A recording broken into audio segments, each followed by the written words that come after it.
असलामुअलैकुम दोस्तों, ਕੀ ਹਾਲ ਹੈ? ਠੀਕ ਹੋ? ਸੋ ਖੈਰ ਖਰੀਅਤ ਨਾਲ ਹੋ? ਸੋ ਅੱਲਾਹ ਪਾਕ ਤੁਹਾਨੂੰ ਸਿਹਤ ਦੇਵੇ, ਖੁਸ਼ ਰਹੋ, ਆਬਾਦ ਰਹੋ, ਵਸਤੇ ਰਹੋ ਜਿੱਥੇ ਵੀ ਹੋ। ਮੇਰੀਆਂ ਤੁਹਾਡੇ ਵਾਸਤੇ ਦੁਆਵਾਂ ਨੇ। ਤੁਹਾਨੂੰ ਇੱਕ ਸ਼ੇਰ ਸੁਣਾਨਾ ਤੇ ਸ਼ੇਰ ਸੁਣੋ।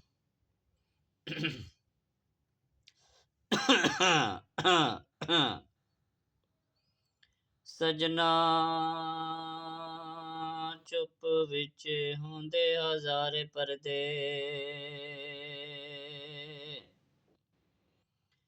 ਚੁੱਪ ਵਿੱਚ ਹੁੰਦੇ ਹਜ਼ਾਰ ਪਰਦੇ, ਇਹੋ ਸੋਚ ਕੇ ਅੱਜ ਮੈਂ ਯਾਰ ਚੁੱਪਾਂ।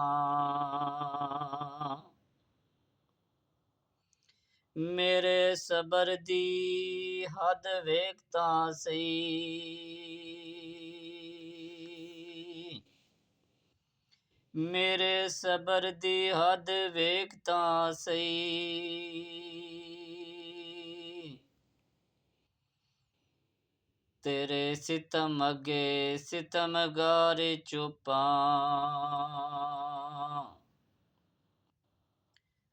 ਵਾਂਗ ਬੁਲਬੁਲ ਨਗਮੇ ਸਹਿਰਾਈ ਨਾ ਰਹੀ। ਜਲ ਕੇ ਖਜ਼ਾਨੇ ਝੂਲੇ ਹਜ਼ਾਰੇ ਚੁੱਪਾਂ,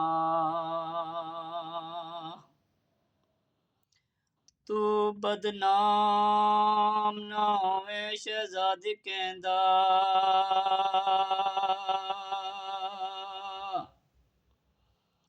ਤੂੰ ਬਦਨਾਮ ਨਾ ਹੋਵੇਂ ਸ਼ਾਇਦ ਕਹਿੰਦਾ, ਇਹੋ ਸੋਚ ਕੇ ਅੱਜ ਮੈਂ ਯਾਰ ਚੁੱਪਾਂ। ਦੋਸਤੋ, ਜਿੱਥੇ ਵੀ ਰਹੋ ਖੁਸ਼ ਰਹੋ, ਆਬਾਦ ਰਹੋ, ਵਸਤੇ ਰਹੋ। ਮੇਰੀਆਂ ਤੁਹਾਡੇ ਵਾਸਤੇ ਦੁਆਵਾਂ ਨੇ। ਜਿੱਦੋਂ ਤੱਕ ਮੇਰੀ ਆਵਾਜ਼ ਆ ਰਹੀ ਹੈ, ਸਭ ਦੋਸਤਾਂ ਨੂੰ ਮੇਰੀ ਤਰਫੋਂ ਸਲਾਮ, ਲਵ ਯੂ। ਮੁਹੱਬਤਾਂ ਕਰਨ ਵਾਲੇ, ਚਾਹਤ ਕਰਨ ਵਾਲੇ ਜਨਾਬ ਭਾਈ ਕਮਾਰ ਰਜ਼ਾ ਸਾਹਿਬ ਯੂਸੀ ਨਾੜਾ, ਮੁਹੱਬਤਾਂ ਉਹਨਾਂ ਦੀਆਂ ਖੁਸ਼ ਰਹਿਣ, ਆਬਾਦ ਰਹਿਣ, ਵਸਤੇ ਰਹਿਣ। ਅੱਲਾਹ ਪਾਕ ਉਹਨਾਂ ਨੂੰ ਜ਼ਿਆਦਾ ਇੱਜ਼ਤਾਂ ਦੇਵੇ, ਤਰੱਕੀਆਂ ਦੇਵੇ। ਮੇਰੀਆਂ ਉਹਨਾਂ ਵਾਸਤੇ ਦੁਆਵਾਂ। ਜਨਾਬ ਬੜੀ ਸਪੋਰਟ ਕਰ ਰਹੇ ਨੇ। ਹੋਰ ਵੀ ਕਾਫੀ ਦੋਸਤ ਅਹਿਬਾਬ ਨੂੰ ਜਿਹੜੇ ਬਾਹਰ ਦੀਆਂ ਕੰਟਰੀਆਂ ਮੈਨੂੰ ਸਪੋਰਟ ਦੇ ਰਹੇ ਨੇ, ਬਹੁਤ ਜ਼ਿਆਦਾ ਸਪੋਰਟ ਕਰ ਰਹੇ ਨੇ। ਜੇਲ੍ਹਾਂ ਵਿੱਚੋਂ ਵੀ ਮੈਨੂੰ ਕਾਫੀ ਜਨਾਬ ਸਪੋਰਟ ਮਿਲ ਰਹੀ ਹੈ। ਮੁਹੱਬਤਾਂ ਭਰਾਵਾਂ ਦੀਆਂ। ਤੇ ਇੱਕ ਨਾਲ ਮਾਹੀਆ ਵੀ ਤੁਹਾਨੂੰ ਸੁਣਾਉਂਦਾ। ਕੋਈ ਕੱਪੜੇ ਰੰਗੀ ਗਏ ਨੀ, ਕੋਈ ਕੱਪੜੇ ਰੰਗੀ ਗਏ ਨੀ, ਉਹ ਤੇਡੀ ਸਾਡੀ ਨਾਈ ਨਿਭਦੀ, ਉਹ ਤੇਡੀ ਸਾਡੀ ਨਾਈ ਨਿਭਦੀ, ਸਾਨੂੰ ਪੱਕੇ ਵੇ ਯਕੀਨ ਹੋ ਗਏ ਨੀ।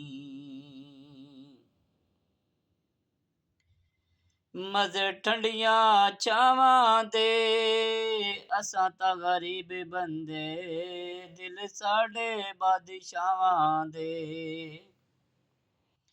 ਲਵ ਯੂ ਹੋ ਗਿਆ ਦੋਸਤੋ। खुश रहो, आबाद रहो, वसते रहो। अल्लाह हाफिज। लव यू सारे दोस्तों।